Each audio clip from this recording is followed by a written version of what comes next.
লিখিল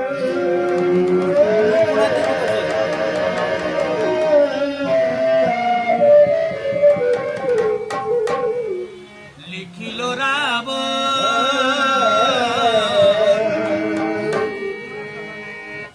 সীতা দেবী হাতে খড়ি নিয়ে যখন রাবণের মূর্তি ভূমিতে অঙ্কন করেছেন, সখীগণ কি করেছে জানো? রাবণের মূর্তি দেখেছে। রাবণের মূর্তি দেখি সখীগণ যার যার গৃহে চলে গেছে। কেন? ভয় পেয়ে গেছে রাবণের মূর্তি দেখে। যার নাকি 10টি মাথা, একেবারে যেন রাক্ষসের মতো। ভয় পেয়ে সখীগণের যার যার গৃহে চলে গেছে। 5 মাসের গর্ভবতী অলসতা সীতা দেবী শাড়ির আঁচলপাতি স্বয়ং করিল তাহাতে। কত বড় সর্বনাশ করেছে সীতা দেবী! কত বড় সর্বনাশ! 5 মাসের গর্ভবতী অলসতা সীতা দেবী শাড়ির আঁচলপাতি স্বয়ং করিল তাহাতে। সেই সময় সীতা দেবী ছিলেন 5 মাসের গর্ভবতী অবস্থা। তার ভেতরে একটু অলসতা ভাব এসেছিল। অলসতা ভাব আসার পরে যে রাবণের মূর্তি ভূমিতে অঙ্কন করেছিলেন, তারই পার্শ্বে সীতা দেবী শাড়ির আঁচল পেতে শুয়ে পড়েছে। আমি বলেছি না সর্বনাশ করেছে?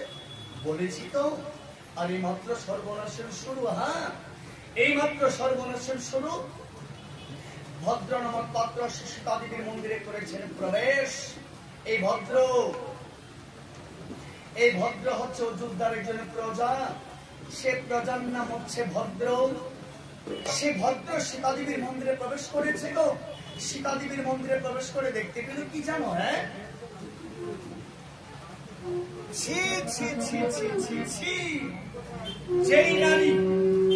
যেই নারী ওই রাক্ষসে রইল তুলে, এই হেন রানী রাম কি করে ভজে? আমাদের অযোধ্যা রানী একেবারে অসুখী হয়ে গেছে। দেখুন রাধে রাধে, সীতা দেবী একটু ভুলের জন্য তার জীবনটা শেষ হয়ে গেল। তাই বলছি, শুধু আমাকে ভক্তগণ যে কোনো কাজ করতে, যে কোনো কথা বলতে একদম চিন্তাধারা করে করতে হবে। সীতা দেবী একটু ভুলের জন্য জীবনটা শেষ হয়ে গেল। সে পাপিষ্টি ভদ্র কি করেছে জানো? সীতা দেবীর মন্দিরে প্রবেশ করে দেখতে পেল সীতা দেবী তো রাবণের মূর্তি ভূমিতে অঙ্কন করে ওই ভূমির মধ্যে লুটিয়ে পড়ে আছে। আর সেই ভদ্র বলছে, যেই নারী রাক্ষসে রইল তুলে, এই হেন রানী রাম কি করে ভজে? আমাদের অযোধ্যা রানী একেবারে অসুখী হয়ে গেছে। রাবণ কি বলতে পারছে না? সে এখন ওই দেখো রাবণের মূর্তি ভূমিতে অঙ্কন করে তারই পার্শ্বে লুটিয়ে পড়ে আছে। সে পাপিষ্টি ভদ্র কি করেছে জানো? সীতা দেবীর মন্দির হতে বাহির হয়ে গিয়ে অযোধ্যায় ঘুরে ঘুরে শুধু সীতা দেবীর নামে নিন্দা করেছে। আমার প্রভুরা প্রতিদিন সকালবেলা অযোধ্যা জেলে ঘুরতেন। ঘুরে ঘুরে অযোধ্যাবাসীদের সুখে খোঁজ খবর নিতেন। সেদিন কি হয়েছে? সেদিন কিন্তু প্রোগ্রাম বেরিয়েছিলেন শুধুমাত্র অযোধ্যাবাসীদের সুখে দুঃখের খোঁজ খবর নেওয়ার জন্য। কিন্তু আজ আমার প্রোগ্রাম যেই দিকে যাচ্ছে শুধু সীতা দেবীর নামে নিন্দা শুনতে হচ্ছে। যেদিকে যাচ্ছে প্রোগ্রাম, সেই দিকে শুধু সীতা দেবীর নিন্দা শুনতে হচ্ছে। আর ওই পাপিষ্টি ভদ্র কোনো কিছু চিন্তা না করে দূর থেকে প্রভুরামকে ডাকছে আর বলছে, প্রভু বাদশা ভদ্র কিছু বলবি আমাকে? হে প্রভু, কিন্তু আমার মুখে দিয়ে আসলো, আমি কি করে বলবো তোমার সম্মুখে কথা করে? আমার ভীষণ ভয় করছে প্রভু। হে প্রভু, তুমি হলে মহারাজা, আমি তোমার সামান্য প্রজা, আমি কি করে বলবো? কথাটা বলো তুমি বাদশা। জানিস এই রামচন্দ্রের কাছে রাজা প্রজা বলে কিছু নেই। তুই আমাকে নেই বল কি হয়েছে? এই পাপিষ্টি ভদ্র প্রভু আমার সামনে দাঁড়িয়ে বলছে, প্রভু আমরা যে সীতা দেবীকে আজ রানী রূপে করেছ যোদ্ধা দেবে গ্রহণে, তোমার সীতা দেবীর সংকীর্তনে প্রভু না মন্ত্র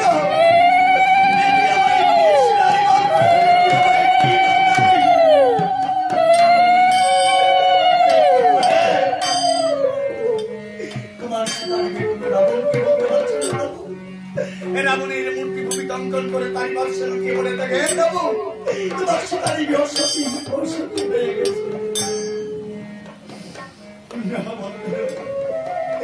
ব্রাহ্মণদের সঙ্গে দাঁড়িয়ে দাঁড়িয়ে যাচ্ছে আর সীতাদের বিরহে প্রভু রামচন্দ্র গাইছে, ওরে সীতার কাহা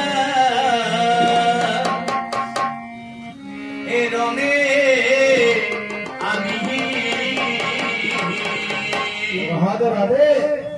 ওরে বালি রাহাস বহুদি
কাঁদছো দাদা?